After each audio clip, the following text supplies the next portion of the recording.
Alamin natin ang mga emosyon na naramdaman ng mga MCs sa ginawa ni EJ Power sa laban nila ni Shei. So tara.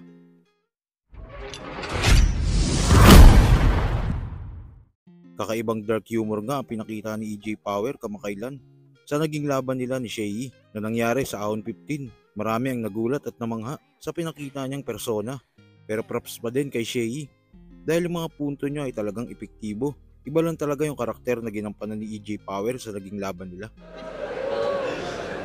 Hindi to yung EJ na classic na inaasahan yung maging laugh trip. Binabalaan kita, Shei.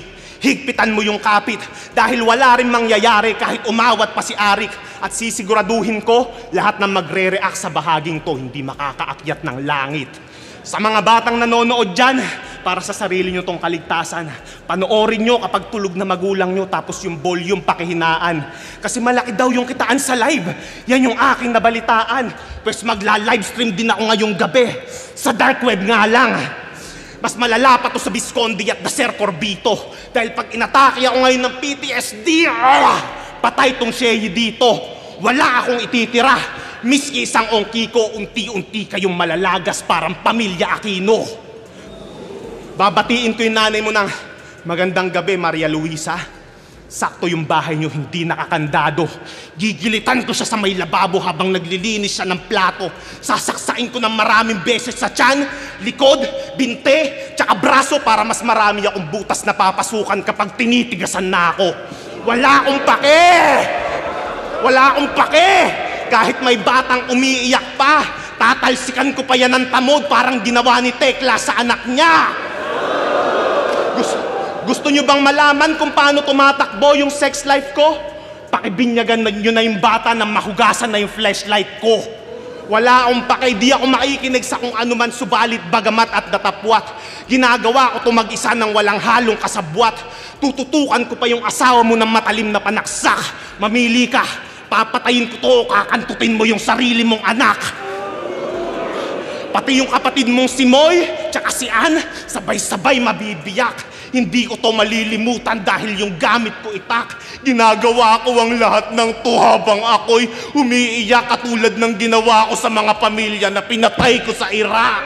Wala akong pake. Kahit yung mga loyal fans ko ay nasusuka dahil wala naman tong pinagkaiba sa ginawa mo sa anak ni Fukuda.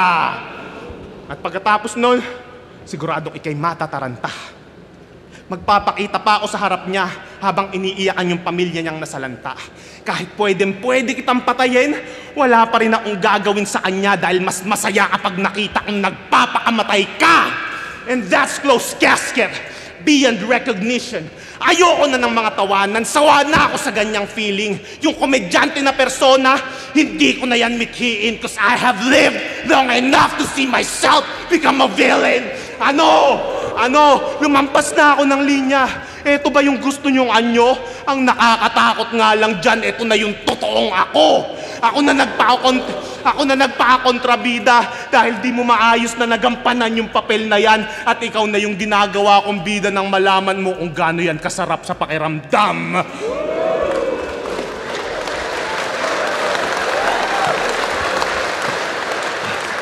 Sadyang hindi ko na alam kung ano yung tama at mali.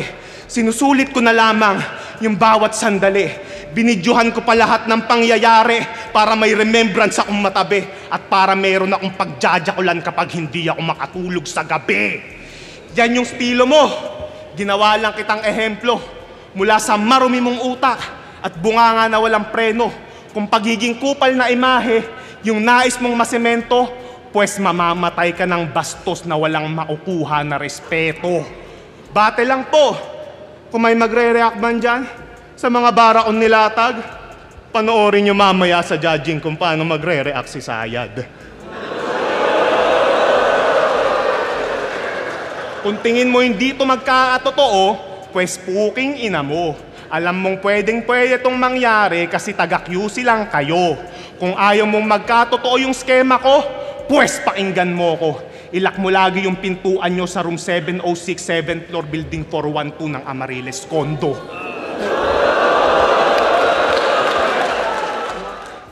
Ang kulit ng manapos niya. Kala mo talaga, para ka nanood ng movie.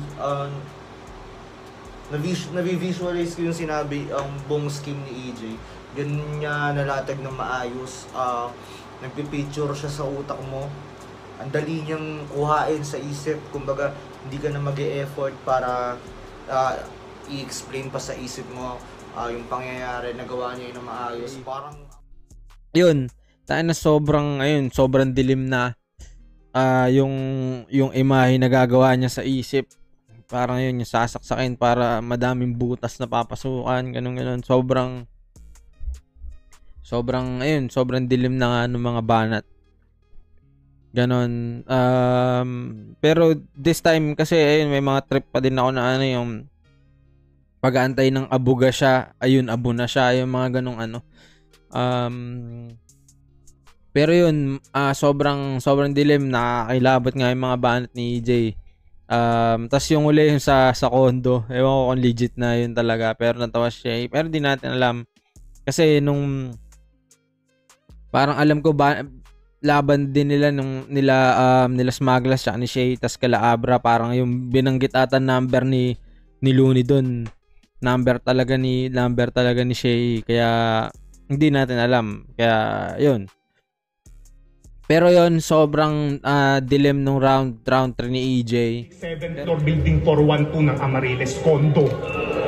Gago! Totoo kaya yun? Address ni Shay? Iba no?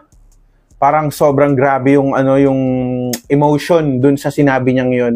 Ano pa to sa YouTube ko pa to pinapanood. What more pa kaya dito sa live? Siguro ramdam na ramdam yung emotion. Kaya siguro yung tao parang parang nahihirapan na sila kung magre-react ba tayo or i-appreciate na lang muna natin tong ginagawa ni EJ. Kasi sobrang dark, tapos ito nga ay hanggang papunta dito sa I have lived long enough to see myself become a villain. Kung paano niya dinali yung boses niya nagbago, na parang naging garalgal na galit na yung emosyon, yung gigil, yung pagtapik niya sa dibdib. Grabe yung performance dito ni EJ Power. Nice battle. Maangas na laban yun. Sobrang gandang laban nun. Hindi ako nag-react talaga dun sa third round ni EJ kanina para mapunta ako sa langit. Kasi sabi niya magre-react daw dun, hindi pupunta sa langit. Gago siya, sobrang kupal nun. Kupal approve. Yung kay Shay, sobrang lakas din. Pelibad yung mga binanat niya. At tingin ko, yung round 3, pwedeng kay Shay pa nga eh. So kung kayo ba ang tatanungin, sino ang tingin yung nanalo? Shay o EJ Power? Kung ano man sa loobin mo, comment mo lang sa baba. Mapag-usapan natin yan. So yun lang. God bless.